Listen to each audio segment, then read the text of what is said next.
ஆஸ்ட்ரோசேகர் YouTube channel நேயர்களுக்கு அபிராமி சேகரின் அன்பான வணக்கங்கள். நம்ம மேஷ லக்னத்தில் பிறந்தவங்களுக்கு இந்த மாதம் ஏப்ரல் மாதம் எப்படி இருக்குங்கிறத பார்க்குறோம். நீங்கள் எல்லோருமே ஏதாவது ஒரு ராசியில் பிறந்திருப்பீங்க, ஒரு நட்சத்திரத்தில் பிறந்திருப்பீங்க. நட்சத்திரத்தின் அடிப்படையில் உங்களுக்கு ராசி இருக்கும், ராசி பலனை பார்த்துட்ருப்பீங்க. மேக்சிமம் எல்லாருக்குமே உங்கள் ராசி தெரியும். நிறைய பேருக்கு உங்கள் லக்னம் என்னன்னு தெரியாது, ஆனால் நிறைய பேருக்கு லக்னம் தெரியும். ஸோ லக்னம் தான் ரொம்ப ரொம்ப முக்கியமானது. நம்ம பிறந்த நேரத்தின் அடிப்படையில் உலகத்தில் எந்த நாட்டில் எந்த மூலையில் பிறந்திருந்தாலும் அந்த அடிப்படையில் கணிக்கக்கூடிய லக்னம் தான் பிரதானம். இந்த லக்னம் தான் உங்கள் வாழ்க்கையை இயக்கிறது.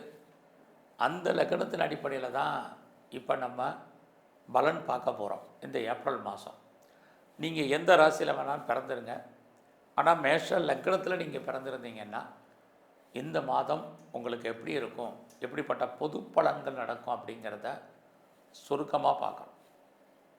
அப்படி பார்க்குற போது மேஷ லக்னத்தில் பிறந்த உங்களுக்கு முதல்ல உங்களுடைய லக்னாதிபதி எங்கே இருக்கார் அப்படின்னு பார்க்குறோம். அவர் உங்கள் லக்னத்துக்கு 4ஆம் இடத்துல இருக்கார்.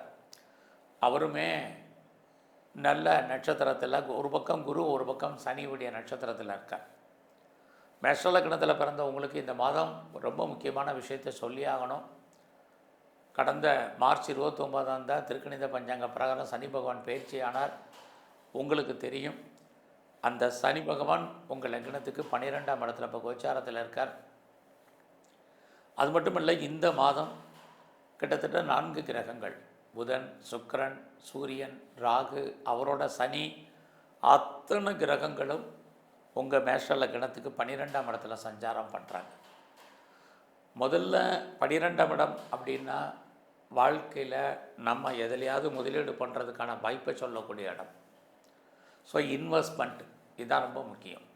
ஆனால் பெரும்பாலான பேர் 12ஆம் இடத்தை விரயம், நஷ்டம், வைத்திய செலவுகள் அப்படி தான் சொல்லுவாங்க.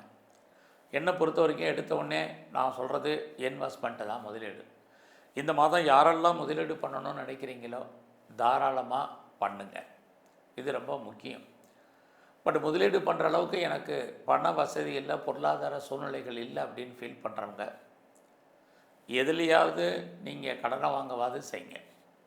ஏன்னா அந்த 12ல் இருக்கக்கூடிய கிரகம் நமக்கு தேவையற்ற செலவினங்கள், விரயங்கள், நஷ்டங்களை செய்வதற்கான வாய்ப்பு, அல்லது வைத்திய செலவை செய்வதற்கான வாய்ப்பு, அல்லது கணவன் மனைவி 2 பேரில் யாராவது ஒரு ஆளுக்கு பிரிவு, அல்லது 2 பேரில் யாருக்காவது ஒரு ஆளுக்கு வைத்திய செலவுகள், இதை நம்மளே அறியாமலே இந்த கிரகங்கள் செய்கிறதுக்கான வாய்ப்பு இருக்குது. அதுக்காக தான் சொன்னது. பட் அதே சமயத்தில் 12ஆம் இடம் அப்படின்னு சொன்னீங்கன்னா, யாரெல்லாம் இது வரைக்கும் வெளிநாட்டுக்கு ட்ரை பண்ணிகிட்ருக்கீங்க, எஜுகேஷனுக்காக போகணுன்னு நினைக்கிறவங்க, அல்லது டூர் போகணுன்னு நினைக்கிறவங்க, அல்லது ஜாபுக்காக நீங்கள் அப்ராட் போகணுன்னு நினைக்கிறவங்களுக்கு இந்த மேஷ லக்னத்தில் நீங்கள் பிறந்திருந்தீங்கன்னா இந்த மாதம் பாசிபிலிட்டிஸ் நிறைய உண்டு. ஆக இந்த மாதத்தில் யாரெல்லாம் வெளிமாநிலம், வெளிநாடுக்கு முயற்சி பண்ணுறீங்களோ ட்ரை பண்ணுங்கள், கண்டிப்பாக போவீங்க. அது மட்டுமல்ல, லைஃப்பில் நீங்கள் முற்றிலும் புதிய சூழ்நிலைகள், புதிய இடங்களில் வாழ்க்கை நடத்துவதற்கான வாய்ப்பு. குறிப்பாக யாரெல்லாம் வீடு மாறணும், இடம் மாறணும், ஊர் மாறணும்னு நினச்சிங்களோ மாற்றங்கள் உண்டு. இந்த ஏப்ரல் மாதங்கிறது பங்குனி, சித்திரை 2ம் கலந்த தமிழ் மாதங்களே உள்ளடக்கியது. இது உங்களுக்கு தெரியும். அதனால் இந்த மாதத்தில் யாரெல்லாம் மூவ் ஆகணும்னு நினைக்கிறீங்களோ ட்ரை பண்ணுங்கள். அது மட்டும் இல்லை, ஃபர்தராக யாரெல்லாம் ஹையர் ஸ்டடி பண்ணணும்னு நினைக்கிறீங்க, ஹையர் எஜுகேஷன் பண்ணணும்னு நினைக்கிறவங்க இந்த மாதம் ஹையர் எஜுகேஷனுக்காக other state, other country move பண்ணவங்களும் மூவ் ஆகலாம். இதுவும் இந்த மாதம் இருக்குது. அது மட்டும் இல்லை, நான் ரொம்ப நாளாக பிஆருக்கு அப்ளை பண்ணிவிட்டு வெயிட் பண்ணிகிட்ருக்கேன், அல்லது க்ரீன் கார்டுக்கு அப்ளை பண்ணியிருக்கேன், எப்போ வரும்னு தெரியல, சிட்டிசன்ஷிப்புக்கு அப்ளை பண்ணியிருக்கேன் அப்படிங்கிறவங்களுக்கு அது வருவதற்கான வாய்ப்பு மேஷ லக்னத்தில் பிறந்த உங்களுக்கு இந்த மாதம் இருக்குது. இது அத்தனையுமே நல்ல விஷயங்கள் தான். பட் அதே சமயத்தில் இந்த மாதம் உங்களுடைய ஃபைனான்சியல் பொசிஷன், பொருளாதார நிலைகளை பார்க்குறோம். நீங்கள் கஷ்டப்பட்டு உழைச்சி சம்பாதிக்கக்கூடிய சம்பாத்தியங்கள், தேவையற்ற செலவினங்கள் தான் இந்த மாதம் இருக்குது. அதனால தான் நீங்கள் முதலீடு பண்ணுங்கன்னு சொன்னது. இந்த மாதம் யாரெல்லாம் பேச்சை மூச்சாக வச்சுருக்கீங்களோ, தொழிலாக வச்சுருக்கீங்களோ, வருமானங்கள் இருக்குது, சுமாரான வருமானம் தான். இந்த மாதம் உங்களுடைய முயற்சிகள் எப்படி இருக்குது அப்படின்னு பார்க்குறோம்.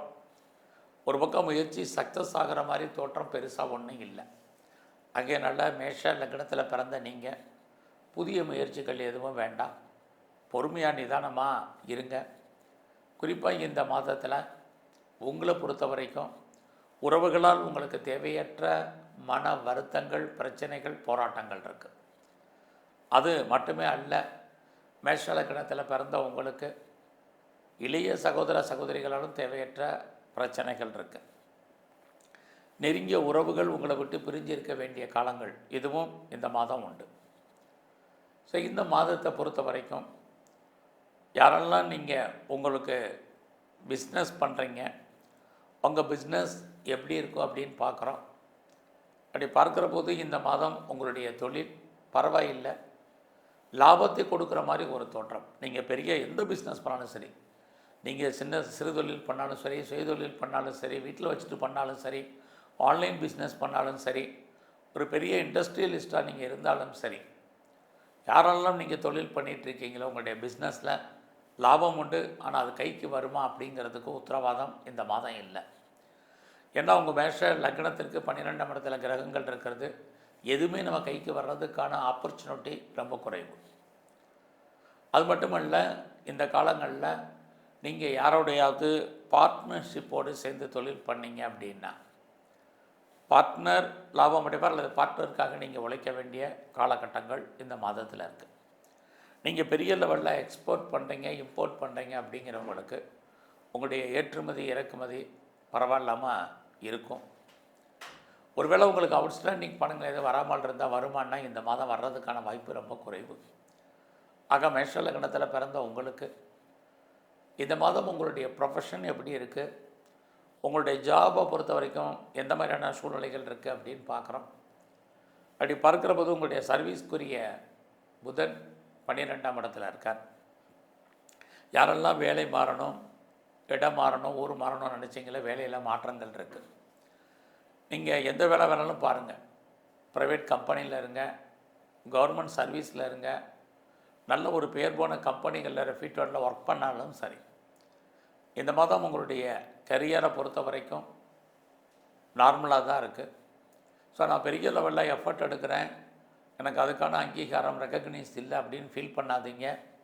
கிரக நிலைகள் இந்த மாதம் நமக்கு சுமார்.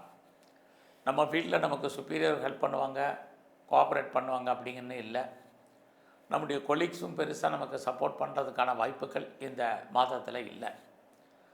ஆக மேஷ லக்னத்தில் பிறந்த நீங்கள் இந்த மாதம் மெயினாக உங்களுடைய ஹெல்த் கண்டிஷன் ரொம்ப ரொம்ப முக்கியம். யாரெல்லாம் உங்களை பொறுத்த வரைக்கும் நீரோ சம்மந்தமான பிரச்சனைகள் இருக்கிறவங்க, ரொம்ப நாளாக மெடிசன் சாப்பிட்டுக்கிட்டு இருக்கிறவங்க, அதுலேயும் நரம்பு சம்மந்தமான பிரச்சனை இருக்கிறவங்க, குறிப்பாக சளி தொல்லைகள் இருக்கிறவங்க, பாதங்களில் பிரச்சனை இருக்கிறவங்கெல்லாம் ரொம்ப கவனம். உடலில் சின்ன பிரச்சனைனாலும் டாக்டரை கவனித்து பாருங்கள். இந்த மாதம் நீங்கள் பெரிய லெவலில் ஷேரில் இன்வெஸ்ட்மெண்ட் பண்ணுறது சுமார். அதுலேயும் இந்த மாதம் நீங்கள் எல்லா விதமான யூக வணிகங்கள்லேயும் எனி ஸ்பெக்குலேஷன் அடைக்கி வாசிங்க, விட்டதை பிடிக்கணும்னு ஆசைப்படாதீங்க. இது எல்லாமே இந்த மாதம் நீங்கள் ரொம்ப கேர்ஃபுல்லாக இருக்க வேண்டிய விஷயங்கள். யாருக்கும் பணம் கடன் கொடுக்காதீங்க, திரும்ப வருவதற்கான வாய்ப்புகள் இல்லை. நீங்கள் கலைத்துறையில் இருந்தீங்கன்னா புகழ் அந்தஸ்திற்கு வருமானங்கள் சுமார். மொத்தத்தில் மேஷ லக்னத்தில் பிறந்த உங்களுக்கு இந்த மாதம் சுமாரான பலன் தான். ஆனால் கிரகங்கள் நிற்கிறதுல எல்லாம் மூவ் ஆகிட்டே இருக்குது. குறிப்பாக ஏப்ரல் 14க்கு அப்புறம் உங்கள் வாழ்க்கையில் நிறைய மாற்றம், முன்னேற்றம் இருக்குது. இந்த மாதத்தில் நீங்கள் எங்கெல்லாம் சிவன் கோயில் இருக்கோ அங்கெல்லாம் இருக்கக்கூடிய அம்பாளை கும்பிடுங்க. பெருமாளுடைய வழிபாடை ரொம்ப முக்கியமாக பண்ணிட்டு வாங்க. உடல் ஆரோக்கியத்துக்கு தன்வந்திரி பகவானையும் ஆஞ்சநேயரையும் வழிபாடு பண்ணுங்கள். உடல் ஆரோக்கியம் நல்லா இருக்கும். வேலையில் இருக்கக்கூடிய பிரச்சனைகள் குறையும். பிஸ்னஸில் லாபம் ஏற்படும். நன்றி, வணக்கம்.